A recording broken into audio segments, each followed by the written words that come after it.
Welcome dear students. Allahabad campus के YouTube channel में आप सभी का दोबारा स्वागत है। मैं DK sir, founder of Allahabad campus, maths expert, motivational speaker, life coach. बच्चों, आज मैं आपको मेंसुरेशन का 10th पार्ट बताने जा रहा हूं, जो कि बड़ा ही ज़बरदस्त है। लेकिन मैंने इसके पहले इसके 9 पार्ट्स बनाए हैं, आप उनको ज़रूर देखिए। लेकिन जब तक आप उन 9 पार्ट्स को नहीं देखेंगे, तब तक आपको यह पार्ट या फिर मेंसुरेशन के अन्य पार्ट आपको समझ में नहीं आएंगे। यहाँ तक कि अगर आप मेरे चैनल से जुड़े हुए हैं तो आपको सारे पार्ट्स को देखना बेहद ज़रूरी है। मैंने उन सभी का प्लेलिस्ट अपने चैनल में बना रखा है। इसलिए बच्चों, मेरा आपको यह सुझाव है कि इस वीडियो को देखने के बाद उन सभी पार्ट्स को आप ज़रूर देखिए। ठीक है बच्चों, आइए हम शुरुआत करते हैं।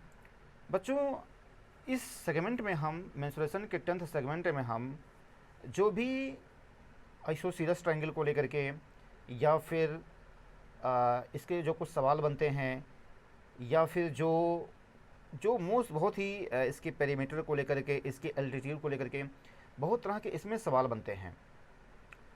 तो किताबों में क्या होता है कि वो वहाँ पे डिटेल में दिया गया होता है। भाई, किताब में तो बहुत सारी चीज़ें हैं, लेकिन मैं यहाँ पे आपको एग्ज़ाम ओरिएंटेड पढ़ाऊँगा, यानी जो आपके एग्ज़ाम में पूछा जाता है। मैंने करीब 20 से 25 सालों का एसएससी सीजीएल के सवालों को प्रैक्टिस किया है, मैंने पूरा लगाया है, तब जा कर के मैं अपना यह यूट्यूब चैनल मैंने स्टार्ट किया है, मैं अपना यह वीडियो बना रहा हूँ मैं। तो मुझे इस बात की समझ है कि आपके एग्ज़ाम में मेंसुरेशन को लेकर के कैसे कैसे सवाल पूछे जाते हैं, और मैं जो वीडियो बना रहा हूँ बिल्कुल उसी हिसाब से मैं बना रहा हूँ। इसलिए अगर आप मेरे चैनल से जुड़े रहेंगे, अगर आप मेरे वीडियो पे बने रहेंगे, स्किप नहीं करेंगे, तो यकीनन आपको एक बहुत ही इंपॉर्टेंट सेगमेंट देखने को मिल जाएगा, और आपको इस बात की सीख मिल जाएगी कि मेंसुरेशन के सवालों को कैसे लगाया जाता है और हमें क्या क्या पढ़ना होता है। ठीक, इसलिए बच्चों, चैनल पे बने रहिएगा, यूट्यूब चैनल पे बने रहिएगा। ठीक है बच्चों, आइए स्टार्ट करते हैं। और हो सकता है आप वीडियो की भावनाओं में खो जाएं, तो अभी से आप हमारे चैनल को सब्सक्राइब कर दीजिए, लाइक कर दीजिए और शेयर भी कर दीजिए। आइए स्टार्ट करते हैं। मेंसुरेशन का 10th पार्ट है ये। मैंने बताया है बच्चों आपको कि मैं यहाँ पे आपको एग्ज़ाम ओरिएंटेड आपको चीज़ें बताऊँगा। पढ़ने के लिए तो बहुत सारी चीज़ें हैं, लेकिन हमारे एग्ज़ाम में कहाँ कहाँ से सवाल बनता है, मैं आपको यह चीज़ बताऊँगा। ठीक है बच्चों, तो यहाँ पे आप देखेंगे यहाँ पे आप देखेंगे क्या होता है। यहाँ पे दिया गया है आइसोसीलस ट्रायंगल। यहाँ पे क्या दिया गया है बच्चों? आइसोसीलस ट्रायंगल दिया गया है। ठीक है, आइसोसीलस ट्रायंगल होता क्या है? जिसके दो साइड्स बराबर हों। यहाँ पे देखेंगे इसके दो साइड्स मैंने बराबर कर दिए हैं। यहाँ पे इसके दो साइड्स बराबर हैं, यानी अगर ये ए है एक, तो ये भी ए है। यहाँ से यहाँ हमने बी मान लिया है, यहाँ से यहाँ तक, तो इसका हाफ क्या हो जाएगा? b/2 हो जाएगा। इस पर हमने एक अल्टीट्यूड ड्रॉ कर दिया है। अल्टीट्यूड का मतलब होता है जो 90 डिग्री का एंगल बनाए। ये क्या है? एल्टीट्यूड है। ठीक है, ये क्या है? साइड है, ये भी साइड है। लेकिन आइसोसीलस ट्रायंगल में क्या होता है कि दो साइड्स बराबर होते हैं, ये बराबर हैं। हमने बी मान लिया है यहाँ से यहाँ तक, इसका हाफ क्या हो जाएगा? b/2, इसका हाफ क्या हो जाएगा? b/2 के। ठीक है बच्चों, तो इस तरीके से यहाँ पे हमने फिगर बना दिया गया है। अब देखेंगे आइसोसीलस ट्रायंगल में कैसे कैसे सवाल पूछे जाते हैं आपके एग्ज़ाम में। आपके एग्ज़ाम में पहला पूछा जाता है एरिया निकालिए। एरिया निकालिए पूछा जाता है। तो एरिया क्या होता है? 1/2 बेस इंटू हाइट होता है। तो 1/2 बेस कितना है? b है, और हाइट कितनी है? h है। बेस कितना है? b है बच्चों, यहाँ से यहाँ तक बेस कितना है? ये b है। और हाइट कितनी है? ये h है, ये हाइट है। ये इसका हाफ क्या हो जाएगा? b/2, इसका हाफ क्या हो जाएगा? b/2। b का हाफ इधर b/2, इधर b/2 हो जाएगा ये। तो 1/2 b इंटू एच, ये होता है एरिया निकालने का फार्मूला, बहुत ही मोस्ट इंपॉर्टेंट है। ठीक है, दूसरा क्या है? अब आप देखेंगे ये तो बेस इंटू हाइट होता है, लेकिन अब ये है कि बेस तो हमें पता है, बेस तो हमें पता है b है। ठीक, लेकिन हाइट का हमें पता नहीं है ना। तो हाइट के लिए क्या होता है? हमने पाइथागोरस रूल लगा दिया। हाइट के लिए क्या होता है? देखिए, बेस तो हमें पता है, बेस और इंटू हाइट। अब हाइट का तो हमें पता नहीं है, हाइट तो हमें निकालना पड़ेगा। तो हमने क्या कर दिया? हमने पाइथागोरस रूल लगा दिया।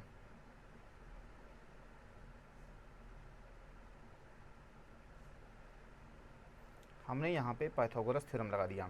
किसमें? इन ट्रायंगल ABC में।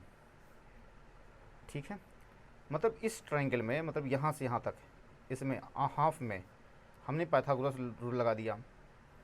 तो एच स्क्वायर, पाइथागोरस रूल क्या होता है, यानी एच का स्क्वायर हो जाएगा ए का square minus B by two का होल स्क्वायर। भाई पाइथागोरस रूल क्या होता है, पाइथागोरस जो रूल होता है वो होता है a square is equal to h square और प्लस बी बाई टू का होल स्क्वायर। ये होता है इस फिगर के हिसाब से जो हाफ फिगर बनी हुई है। तो अगर हम एच स्क्वायर की अगर हम बात करें तो यह a square minus B by two का होल स्क्वायर हो जाएगा ये। तो यही चीज़ हमने लिखा है बच्चों।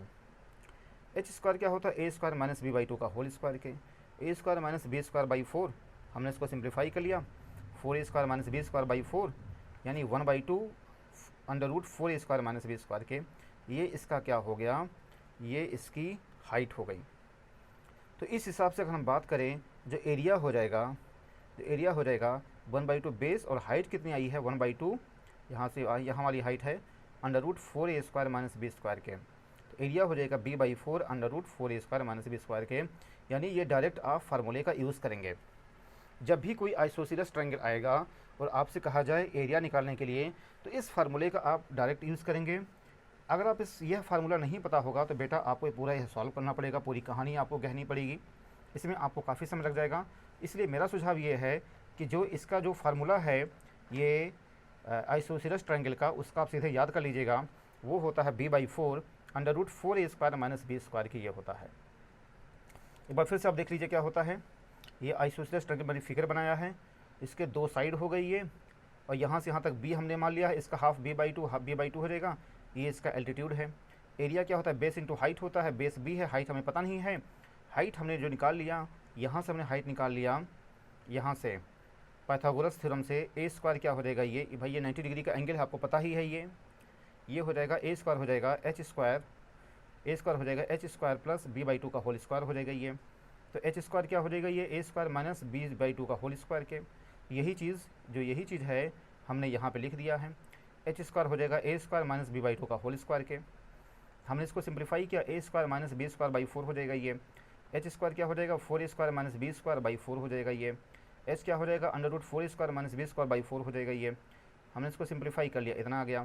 तो एरिया, यानी यही जो एरिया बेस इंटू हाइट हो रहा था, अब हमने इसको एरिया कंक्लूड करके कर लिया 1/2 बेस हाइट है 1/2 under root four a square minus B square के। सिंप्लीफाई कर लिया b/4 under root four a square minus B square के, ये हमारा एरिया हो जाएगा। ठीक है बच्चों, ये बहुत ही मोस्ट इंपॉर्टेंट फार्मूला है। जब भी पूछा जाता है आइसोसेलेस ट्रायंगल का एरिया निकालने के लिए, तो आप इस फार्मूले का डायरेक्ट यूज़ करेंगे। ठीक है बच्चों। अच्छा, अगर पेरीमीटर अगर आपसे पूछा जाए, आइसोसेलेस ट्रायंगल का, तो क्या होता है a प्लस बी के। भाई पेरीमीटर क्या मतलब होता है, पेरीमीटर का जो सीधा सा अर्थ होता है कि आप उसके सारे साइड्स को ऐड कर लीजिए। a प्लस बी क्या हो जाएगा, 2a प्लस बी हो जाएगा ये। अब एल्टीट्यूड h, ये भी फार्मूला होता है, अभी मैंने निकाला भी है, 1/2 under root four a square minus B square के। ये भी एक फार्मूला होता है बेटा, ये भी एक फार्मूला होता है under root four square minus B square के। ये क्या होता है, पेरीमीटर होता है। ठीक है बच्चों, ये बहुत ही मोस्ट इंपॉर्टेंट है आइसोसेलेस ट्रायंगल को लेकर के। समझ गए हैं पेरीमीटर कैसे निकाला जाता है, एल्टीट्यूड कैसे निकाला जाता है। आइए हम आगे बढ़ेंगे, इसके आगे हम बढ़ेंगे। ये होता है आइसोसेलेस राइट एंगल ट्रायंगल के। आइसोसेलेस राइट एंगल ट्रायंगल के, इसका मतलब ये हुआ कि राइट एंगल ट्रायंगल हो लेकिन उसके दो साइड्स बराबर हों, जैसे यहाँ पे मैंने बनाया है। यहाँ से यहाँ तक लेंथ a है, यहाँ से यहाँ तक लेंथ a है, ये h हमने मान लिया है, हाइपोटेनस मान लिया है। तो एच स्क्वायर क्या हो जाएगा, ए स्क्वायर प्लस ए स्क्वायर के, ये 90 डिग्री है ये। तो ये a अंडर रूट 2 होता है, ये हाइपोटेनियस होता है a अंडर रूट 2 के, यानी साइड अंडर रूट 2। ठीक है, ये है आइसोसेलेस राइट एंगल ट्रायंगल, यानी राइट एंगल ट्रायंगल हो लेकिन वह आइसोसेलेस हो, यानी इसके दो साइड्स बराबर हों। यहाँ पे a और a बराबर है ये। तो एच स्क्वायर क्या हो जाएगा, ए स्क्वायर प्लस ए स्क्वायर हो जाएगा ये, 2a स्क्वायर, एच बराबर हो जाएगा अंडर रूट 2a स्क्वायर के, यानी a अंडर रूट 2 हो जाएगा ये हमारा आंसर। ठीक है बच्चों, समझ गए हैं। आइए इस पर एक सवाल लगा लीजिए, इसी पे यहाँ पे दिया गया है सवाल। बच्चों ये बहुत ही मोस्ट इंपॉर्टेंट ये फार्मूला है, हम इसका डायरेक्ट यूज़ करेंगे। आइसोसेलेस राइट एंगल ट्रायंगल का जब भी सवाल पूछा जाएगा तो हम इस फार्मूले का डायरेक्ट हम यूज़ करेंगे। h इक्वल टू होता है a अंडर रूट 2 होता है ये। आपके एग्जाम के लिहाज से बहुत ही मोस्ट इंपॉर्टेंट है ये बच्चों। ठीक है, आइए देखेंगे, आपके सामने यह सवाल है। आप देखेंगे यहाँ पे आपके सामने एक सवाल है। आपसे कहा गया the base and the same side of N isosceles triangle. यहाँ पे जो आपसे कहा गया है, the base and the same side of isosceles triangle is 10 centimetre and 13 centimetre respectively, find its area and perimeter. आपसे ये कहा गया है। यानी सवाल क्या है कि बेस और जो साइड है वो दिए गए हैं। बच्चों क्या क्या दिए गए हैं? बेस और साइड दिए गए हैं। बेस और साइड आइसोसेलेस ट्रायंगल जब कहा गया है तो इसका फार्मूला कैसे बनेगा? इसका फार्मूला जो बनेगा वो ऐसे बनेगा, यानी ए है, बी है, सी है, ये इसका एच हो गया, यहाँ से यहाँ तक, यहाँ से यहाँ तक जो है 10 हो गया। ठीक है, इस तरीके से ये 13 दिया गया है, ये दोनों बराबर हैं। ये 13 दिया गया है, ये भी 13 दिया गया है। ये तो कहा गया है the base and the same side of N isosceles triangle 10 centimetre 13 centimetre respectively, find its area and perimeter. आपसे ये कहा गया है। यानी बेस और सेम साइड, यानी एक ही साइड जो दिया गया है आइसोसेलेस ट्रायंगल का 10 दिया गया है, 13 13 हो गया। ये find its area and perimeter, यानी ये फिगर बन गया और फिर आपको इसका एरिया और पेरीमीटर निकालना है। बच्चों मेंसुरेशन टॉपिक में जब तक आपको डायग्राम बनाना नहीं आता है तब तक आप मेंसुरेशन के सवाल नहीं लगा पाएंगे। इसलिए बच्चों जो भी इसकी प्रॉपर्टीज़ होती हैं, कोई भी ट्रायंगल हो या फिर क्वाड्रिलेटरल हो, उसका आपको डायग्राम बनाना और उसके प्रॉपर्टीज़ को जानना बेहद ज़रूरी है। क्योंकि जब तक अगर आप उसको नहीं जानेंगे तो फिर कम से कम मेंसुरेशन के सवाल आप नहीं लगा पाएंगे। इस बात का आप ख्याल रखिएगा। ठीक है, तो एरिया पूछा गया है। तो अभी हमने आपको एरिया का फार्मूला बताया है। एरिया का फार्मूला हमने आपको बताया है b/4 √4a² माइनस b²। अभी हमने आपको ये फार्मूला बताया है। b/4 है √4a² माइनस b² के। यहाँ पे a = 13 है और b = 10 है, ये दिया गया है। a = 13 है और b = 10 है, ये दिया गया है। ठीक है बच्चों, अब आप इसको रख करके सॉल्व कर लीजिए क्या आता है।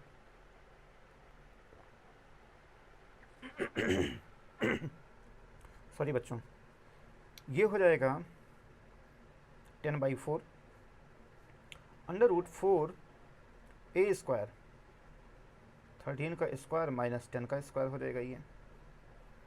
ठीक है बच्चों, अब ये हो जाएगा 10/4 √4 × 169 माइनस 100 हो जाएगा ये। 10/4 ये हो जाएगा 676 माइनस 100, तो 10/4 ये हो जाएगा 576। तो 10/4 इंटू कितना हो जाएगा बेटा? ये 24 हो जाएगा। आप इसको डिवाइड कर देंगे, यानी 60 सेंटीमीटर स्क्वायर, ये हमारा आंसर हो गया। समझ गए हैं? एक बार फिर से आप देखेंगे, बेस दिया गया है और इसका सेम साइड दिया गया है, 10 सेंटीमीटर और 13 सेंटीमीटर दिया गया है। एरिया और पेरीमीटर, ये फार्मूला होता है b/4 √4² माइनस b² के। b की वैल्यू 10 है और a की वैल्यू 13 है, हमने इसको सब्स्टिट्यूट कर दिया इसमें। 4 13 का स्क्वायर माइनस 10 का स्क्वायर, 4 × 169 माइनस 100 हो जाएगा ये। 676 माइनस 100 4, और ये हो जाएगा 576। 10/4 × 24 यानी 60 सेंटीमीटर हो जाएगा। ये हमारा 60 सेंटीमीटर स्क्वायर, ये हमारा आंसर हो जाएगा। ठीक है बच्चों, आप समझ गए हैं? आइए एक सवाल और देखते हैं जो कि एसएससी सीजीएल का ही पूछा गया सवाल है। देखेंगे बच्चों, एसएससी सीजीएल का ही पूछा गया सवाल। यहाँ पे एक सवाल है, ये देखेंगे आपके लिए। यहाँ पे एक सवाल है, देखेंगे यहाँ पे एक सवाल है। यहाँ पे देखेंगे, आपसे कहा गया है if the area of a triangle is 250 metre square, यहाँ पे कहा गया है if the area of the triangle is 250 metre square, ये कहा गया है। एंड बेस और हाइट है इसका 4:5, फाइंड इट्स हाइट, ये कहा गया है। ठीक है, आपसे कहा गया है if the area of a triangle is 250 metre square, base और इसका हाइट जो दिया गया है 4:5 दिया गया है। ठीक है, तो इसकी हाइट आपसे पूछा गया है। ठीक है बच्चों, तो बेस और हाइट है ये, तो हम इसको 4x और हम इसको 5x मान लें। तो बेस और हाइट है ये, यहाँ पे 4:5 है ये, यहाँ पे देखेंगे आप, यहाँ पे 4:5 है ये, एरिया ऑफ ए ट्रायंगल दिया गया है ये 250 मीटर स्क्वायर, बेस और हाइट दिया गया है 4:5, इट्स हाइट पूछा गया है। तो 4:5 का मतलब क्या हो जाएगा, 4x/5x हो जाएगा ये। ठीक है बच्चों, तो अब आप देखेंगे, आपको क्या पता है फार्मूला क्या होता है, 1/2 बेस इंटू हाइट, यही तो होता है एरिया, ये आपको पता है, ये फार्मूला होता है। ये क्या है, फार्मूला होता है ये। ठीक है बच्चों, एरिया कितना है 250 है, 1/2 बेस कितना है 4x है, हाइट कितनी है 5x है ये, आपने इसको डिवाइड कर दिया, 2 हो गया ये, और 5 2 जा 10 और ये 0 कट गया ये। ठीक है बच्चों, तो x square is equal to 25, x is equal to हो जाएगा √25, यानी ये हो जाएगा 5 मीटर। और आपसे हाइट पूछा गया है, हाइट कितनी है 5x, यहाँ पे दिया गया है, देखो 5x दिया गया है, तो 5 × 5 यानी इसका जो आंसर हो जाएगा 25 मीटर, ये हमारा आंसर हो जाएगा। एक बार देखेंगे फिर से क्या होता है इसका मतलब, देखेंगे बच्चों यहाँ पे क्या होता है।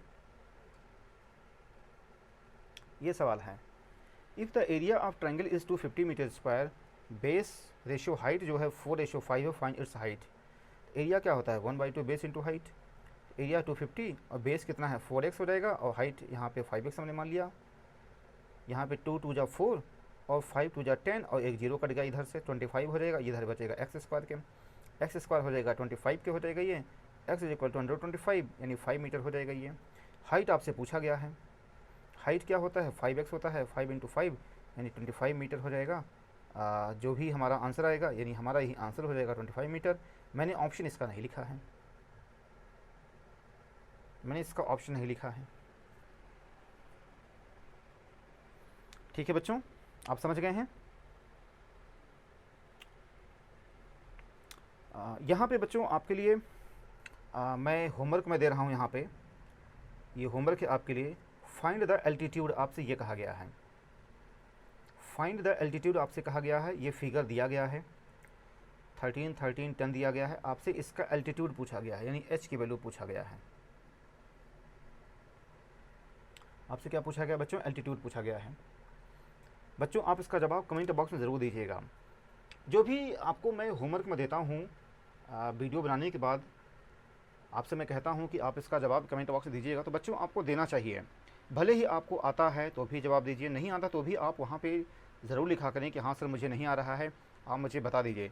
तो अगले लेक्चर में वो सारी चीज़ें इंक्लूड कर ली जाएंगी। समझे बच्चों, अगले लेक्चर में वो सारी चीज़ें इंक्लूड कर ली जाएंगी, इसलिए आप ज़रूर जवाब दिया करें जो भी आपको होमवर्क दिए जाते हैं। जैसे मैंने आपको होमवर्क दिया है ये एल्टीट्यूड निकालने के लिए, तो यहाँ पे क्या है, ये बेस, ये क्या है, साइड्स बराबर हैं, ये साइड्स बराबर हैं, ये इसकी हाइट है, ये इसका बेस दिया गया है 10 है, इसका आधा 5 है, इसका आधा 5 हो गया। अब आप इसका एल्टीट्यूड निकाल लीजिए। अभी हमने कुछ देर पहले इसका बताया भी है कि एल्टीट्यूड कैसे निकाला जाता है। ठीक है बच्चों, आप इसका जवाब दे दीजिएगा। चलिए बच्चों आज बस यहीं तक। बच्चों अगर आपको मेरा है वीडियो पसंद आया है तो प्लीज़ आप इसको लाइक करिए, सब्सक्राइब करिए, शेयर करिए, नोटिफिकेशन बेल को ज़रूर दबाएं, क्योंकि जब तक आप नोटिफिकेशन बेल को नहीं दबाएंगे तब तक आपको ऐसे ज़बरदस्त कंटेंट नहीं मिलेंगे। इसलिए आप लाइक करिए, सब्सक्राइब करिए, नोटिफिकेशन बेल को ज़रूर दबाएँ, ऑल वाले हिस्से को ज़रूर दबाएँ। बच्चों अगर आपके कोई भी सुझाव होते हैं तो आप उसको कमेंट बॉक्स में ज़रूर जा करके लिखें। अगर आपकी कोई भी क्वेरी होती है तो आप उसको भी कमेंट बॉक्स में ज़रूर जा करके लिखें। अगर ये आप ये चाहते हैं कि मैं अगला वीडियो किस टॉपिक बनाऊँ, तो उसको भी आप कमेंट बॉक्स में ज़रूर जाकर के लिखें। मैं सारे कमेंट्स ज़रूर पढ़ता हूँ और उनका मैं जवाब देने की कोशिश भी करता हूँ। और अगर आप इसका फुल कंटेंट चाहते हैं, जल्दी सफलता हासिल करना चाहते हैं, जल्दी नौकरी पाना चाहते हैं, जल्दी तरक्की हासिल करना चाहते हैं, जल्दी गवर्नमेंट जॉब चाहते हैं, तो अभी आप हमारा ऑफलाइन बैच ज्वाइन करिए। मैं क्यों इस बात को मैं कह रहा हूँ, क्योंकि बच्चों यहाँ पे अभी अगर आप यूट्यूब चैनल के भरोसे रहेंगे तो आपको सिलेबस ख़त्म करने में काफ़ी समय लग जाएगा। और यहाँ पे अभी सिर्फ आपको मैथ्स का ही कंटेंट मिल पा रहा है। अभी आपको जीएस भी पढ़ना है, इंग्लिश भी पढ़ना है, रीजनिंग पढ़ना है। ये सारी चीज़ें अभी हमारे यूट्यूब चैनल पर नहीं है कुछ कारणवश। इसलिए अगर आप ये सारी चीज़ें आप चाहते हैं तो अभी आप हमारा ऑफलाइन बैच ज्वाइन करें एसएससी बैंक रेलवे का, और आप हमारे काउंसलर को पता लगाइए कि हमारा जो ऑफलाइन बैच वो कब से स्टार्ट हो रहा है। मैंने अपने काउंसलर का जो नंबर है, जो फ़ोन नंबर है, इस वीडियो के डिस्क्रिप्शन बॉक्स में डाल दिया है। आप वहाँ से फ़ोन लीजिए, पता करिए कि हमारा जो ऑफलाइन बैच है वो एसएससी बैंक रेलवे का गवर्नमेंट एग्ज़ाम की तैयारी करवाने का वो कब से स्टार्ट हो रहा है। ठीक है बच्चों हमारे पास हर चीज़ की फैकल्टी है, चाहे वह जीएस की फैकल्टी हो, चाहे रीजनिंग की हो, चाहे जीएस की फैकल्टी हो, चाहे रीजनिंग की हो, चाहे इंग्लिश की हो। हमारे पास हर चीज़ की फैकल्टी है। मैं मैथ्स की फैकल्टी हूँ। हमारे पास हर चीज़ की पढ़ाई होती है। हमने मार्केट की मानी जानी फैकल्टी हमने हायर किया है और वो सभी अपने फील्ड में पारंगत हैं। इसलिए मेरा आपसे ये कहना है कि हमारे इस हमारा जो मुहिम है आप इसमें भागीदार बनिए। ठीक है बच्चों, हम किसी भी टॉपिक में 500 से 600 सवालों को हम प्रैक्टिस करवा देते हैं, चाहे जो हमारी फैकल्टी है, चाहे जीएस की हो, इंग्लिश की, चाहे रीजनिंग की, चाहे मैथ्स की हो। मैं खुद अर्थमेटिक और एडवांस मैथ्स का अलग अलग बैच बनाता हूँ। उससे ये होता है कि एक क्वालिटी मेंटेन हो जाती है, और क्वालिटी मेंटेन होने से आपको ज़्यादा सवाल लगाने से ऑनलाइन सवालों का जवाब देने में दिक्कत नहीं आती है। इसलिए अभी आप हमारे काउंसलर को फ़ोन मिलाइए, पता लगाइए कि हमारा जो ऑफलाइन बैच है एसएससी बैंक रेलवे का कब से स्टार्ट हो रहा है, और मैंने उनका नंबर इस वीडियो के डिस्क्रिप्शन बॉक्स में डाल दिया है। ठीक है बच्चों, और बच्चों जिस तरीके से आप मेरे वीडियोस को पसंद कर रहे हैं, आपका बहुत बहुत धन्यवाद। इसी तरीके से हमारे चैनल पर आते रहिए, लाइक करते रहिए, शेयर करते रहिए, सब्सक्राइब करते रहिए, हमारा उत्साह बढ़ाते रहिए। इसके लिए एक बार फिर आप सभी के हृदय की गहराइयों से बहुत बहुत धन्यवाद। बच्चों एक बात मैं और करना चाहूँगा कि आप जो भी सोशल मीडिया प्लेटफॉर्म है आप वहाँ पर भी हमें फॉलो करें, इलाहाबाद कैंपस देहरादून। चाहे हमारा यूट्यूब चैनल हो, चाहे हमारा फेसबुक हो, चाहे हमारा इंस्टाग्राम हो, चाहे हमारा ट्विटर हो, हर जगह पर इलाहाबाद कैंपस देहरादून मौजूद है। इसलिए बच्चों आप हमें वहाँ पे ज़रूर फॉलो करिए। हम वहाँ पे अपनी कोचिंग संबंधित सारे अपडेट्स हम देते हैं। ठीक है बच्चों, तो आप वहाँ पे सर्च करिए, फॉलो करिए इलाहाबाद कैंपस देहरादून। ठीक है बच्चों, आज बस यहीं तक। Thank you. जय हिंद।